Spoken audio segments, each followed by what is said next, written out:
Awakening by Solo Citizen. Chapter 1.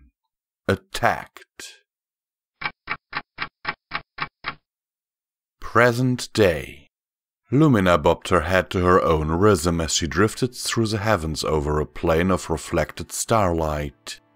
With music beating in her ears, she lowered her whirling power brusher onto the Luna Dream's hull and held it there until the stained plating sparkled. She smiled at the work she had accomplished thus far, and kicked away from the hull with her hind hooves and drifted over to another section. All around her, the galaxy was in bloom. At her right, the neon gases of an unnamed nebula burned red, and though it was too far away for her to comprehend, its size ate up the sky, while to her left, lightning storms large enough to swallow her world whole flickered across the night side of a gas giant, and lit up its endless clouds in brief flashes. It all made Lumina feel very small. She pulled her eyes from the stars, pressed her power brusher against a patch of goo, and sang along to the song pouring in through her helmet. You're gonna be knowing the loneliest kind of lonely. It may be rough going, just to do your thing is the hardest thing to do. If this is your way of expressing that you tire of work, you may return inside any time. The ship's computer, Animus, maintained constant radio contact with her. More often than she cared to admit, she forgot to kill the comm channel. The distances of space will conceal our paint job even from the closest passers-by. Lumina blushed, but only just a little. He had seen her indulge in far more embarrassing activities when she thought she was alone. Luckily, there was no one out there for him to tell her secrets to. She cut power to the brusher and slung her forehoofs over the steering bar. I know that, she replied. We haven't even gotten a long-range ping in over a month. I just want the Lunar Dream to shine when we get back to New Canterlot, and it's a good excuse to go outside and sing along to my music. I have noticed this on several locations. The inflection in his voice never changed, and after all their years together, she never quite got used to it. I have documented 546 occurrences within the last month. I have noticed that most of these incidents occur while you are bathing. You listen to me while I'm in the bathroom? I just want you to know, if this was coming from anyone else, I might be a little creeped out. As would I. Talking to oneself is usually considered a sign of insanity. As for the intrusion of your privacy, I have very little choice when you leave the intercom in your room on. I cannot filter information out.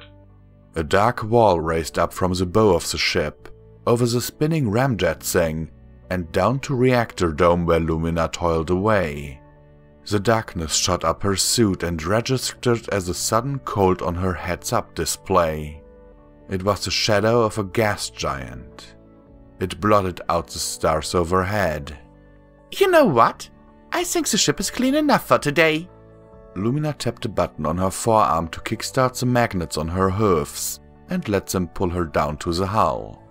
Another tap to her console and the scrubber collapsed down to a fluffy disc on her back. She trotted over the reactor dome to an airlock hatch. Permission to come aboard, Animus? Lumina asked.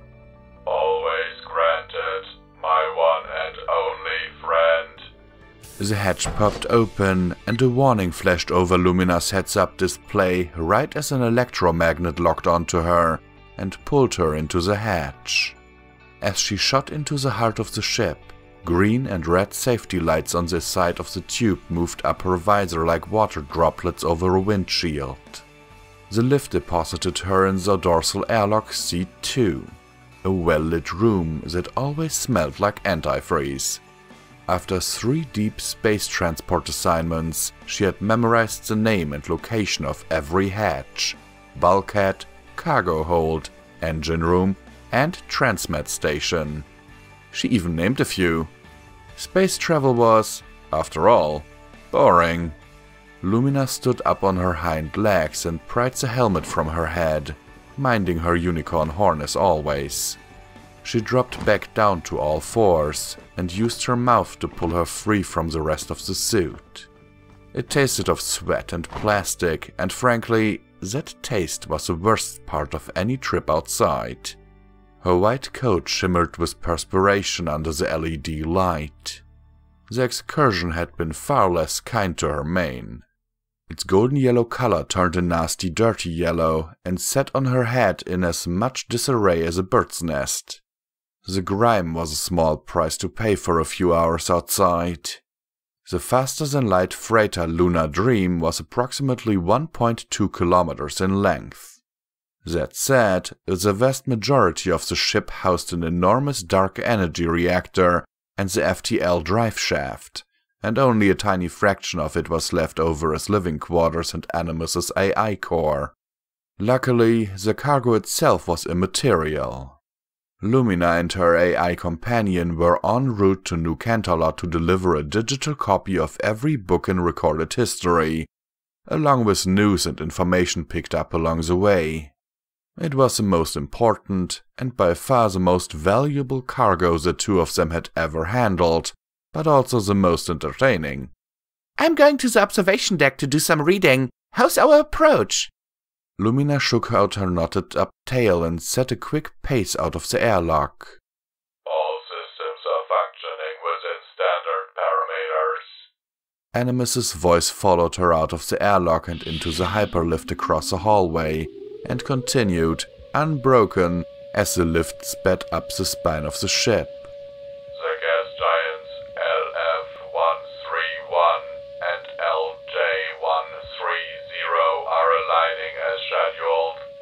I have calculated that their masses should provide us with enough gravity-assisted acceleration to trigger our FTL drive with minimal fuel consumption.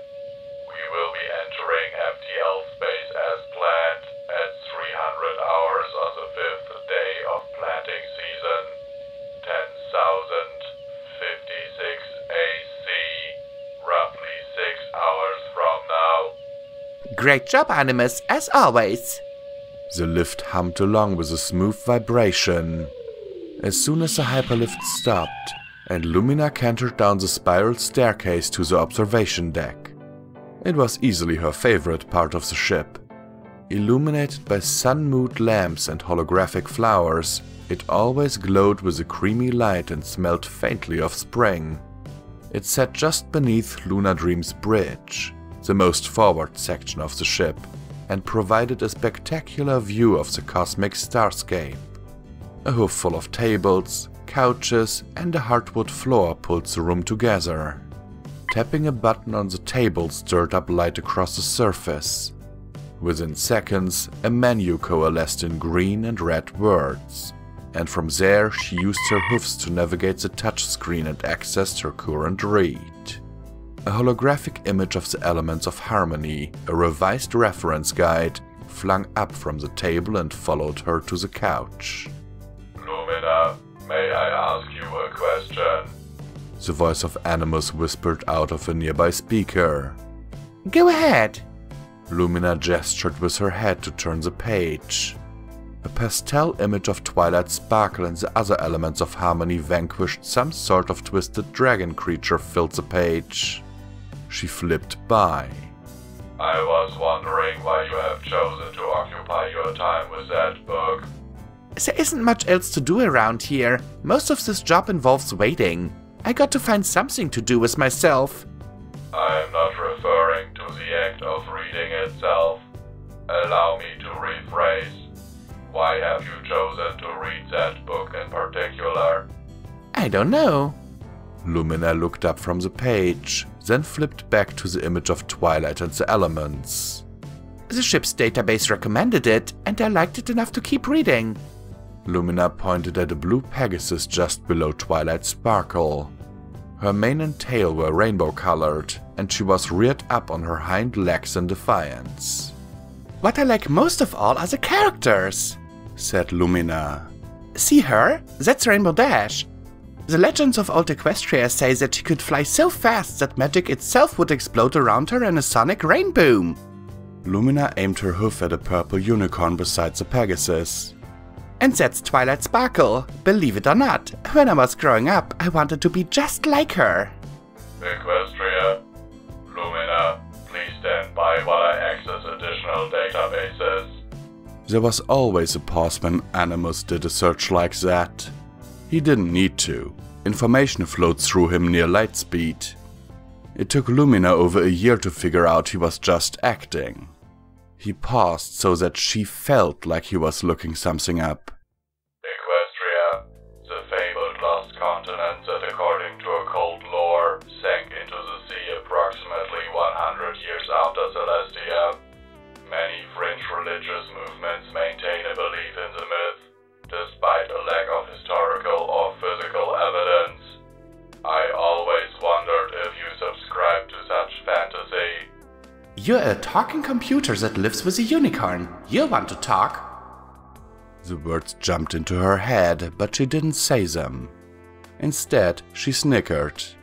Don't worry, I'm not about to paint a cutie mark on my flank and join a herd of horn-touching weirdos, Lumina said.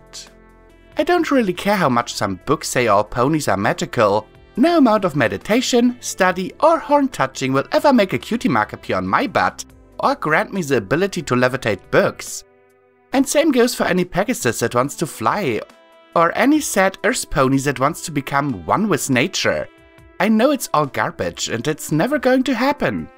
I know what you must have seen on my personal file, but trust me, it's all just a story and I know that. I just like the story is all. What I don't like is having to deal with your criticism of what I like to do in my own free time. Animus remained silent. A knot curled up in Lumina's stomach. She knew better than to snap like that, or to let so much time go by without apologizing, but she simmered in her own anger until that little awful knot in her stomach got the better of her. Hey, I'm sorry, I didn't mean to vent at you. Lumina saved her spot in her book and shut down the hologram. It's kind of a touchy subject. I'm really sorry I exploded like that. No apologies required, said Animus. I should have picked my words more carefully. Lumina got up off the couch and deactivated the table touchscreen. I'm feeling tired. I think I'm just going to go to bed early. Do you wish me to wake you at 700 hours as usual, or do you want to be up in time to oversee our FTL jump? I've seen you do it hundreds of times. I think you can handle this one on your own.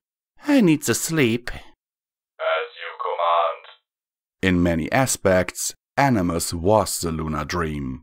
The computer core was analogous to his brain, while the wiring and hallways were his veins, and sensors of every variety served as his eyes and ears.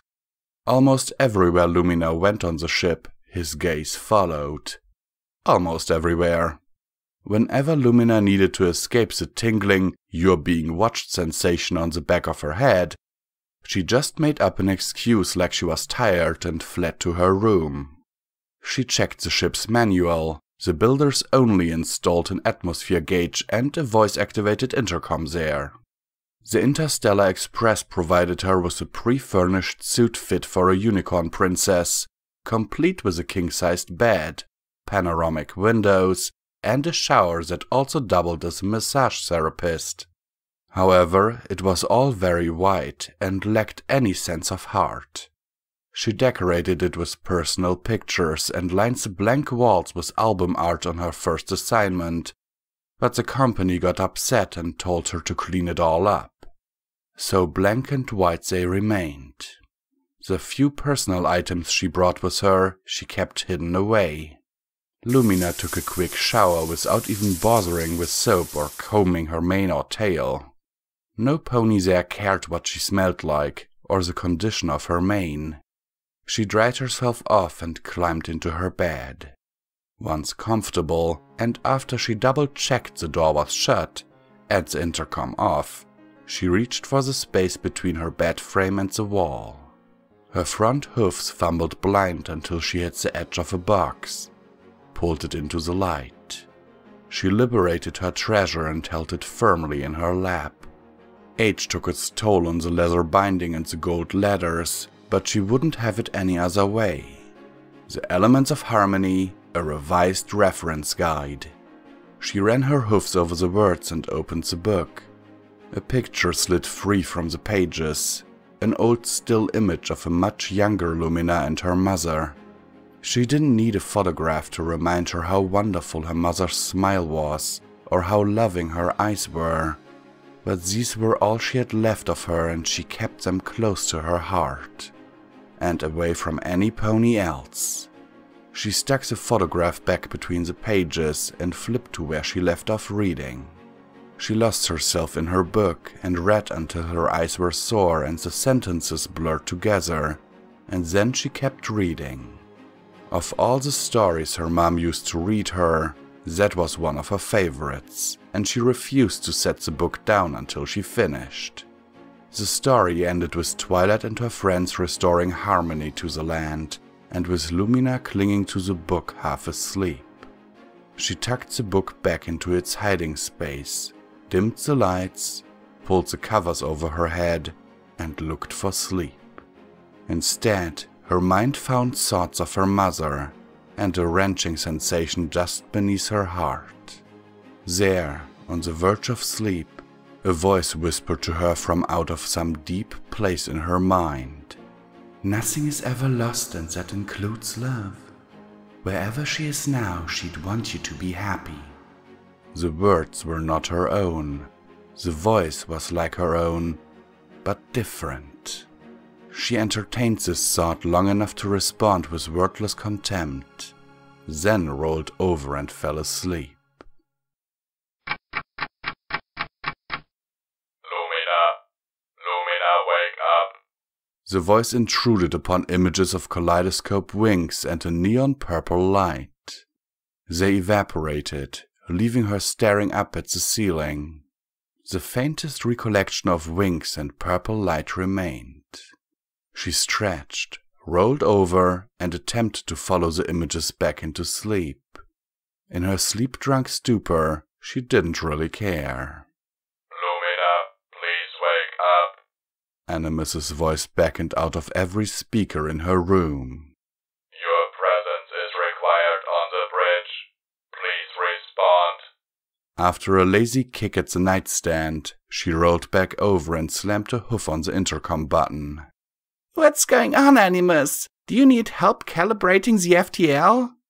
I do not wish to alarm you, but we are being pursued. You are required on the bridge. I advise haste. What? Lumina leapt out of her bed and tossed the comforter to the side. Pegasi warships? Griffin radicals? Pirates? Unknown. The vessel is not responding to my hails, nor is it broadcasting a friendly IFF. Its heat and radio signatures do not correspond to any known Griffin, Pegasi, Earth's Pony, or Unicorn vessel. Hot fear surged through Lumina. Her gut told her to hide, but she forced that notion aside and dashed out of her room at a full gallop. Every door between her and the bridge flung open. Any chance that they could be just passing by? Lumina asked. Her legs propelled her up the spiral staircase and down the long hallway to the bridge. Flashing red lights guided her path. Negative, said Animus. They are on an intercept course and accelerating. They will overtake us in approximately 15 minutes. What? How? Why didn't we see them coming until they were almost on top of us? Lumina flung herself at the command couch. She didn't even get a chance to strap in before Animus shot her into the master helm station. They were positioned behind the shadow of LJ-130. Our sensors did not detect them until 5 minutes and 30 seconds ago. A menacing array of buttons and flashing lights now encircled Lumina. Only one long slit offered her a glimpse out into space. Holographic images sprang up around her and bathed the tomb in yellow and blue light. She diverted her attention to the hologram on her left. A geometric chase, described in math, unfolded over a projection of a blue orb. Do we have enough speed for a FTL jump? Lumina waved her hoof at one of the holographic panels in an effort to bring up an image of their pursuer. She found none. Negative. We will not have sufficient velocity for an accurate jump for 60 minutes. Then kick the dark energy reactor into overdrive, squeeze all the power you can get out of it, and throw it all into the ion engines and ramjets. Given our potential rate of acceleration and the current velocity of the other vessel, we will not be able to make a FTL jump until after they have overtaken us. That is assuming they do not accelerate to match our velocity. And what would they do once they caught up with us? She asked herself. Blow up the ship? Board and try to seize control? Plunder the ship or perhaps even take me hostage? What then? Would they violate me? What would they do to Animus? Pirates usually delete the AI whenever they take a ship. Try telling them we're on a mission of mercy, Lumina said. But we are not. His voice gave no inflection. It worked when we ran into that brocade of Pegasi warships. This is not the Pegasus tribe. Shrieking alarms erupted across the bridge, and every hologram and button flashed. Adrenaline coursed through Lumina, and she nearly jumped out of her skin when her eyes locked back onto the projection of the pursuit.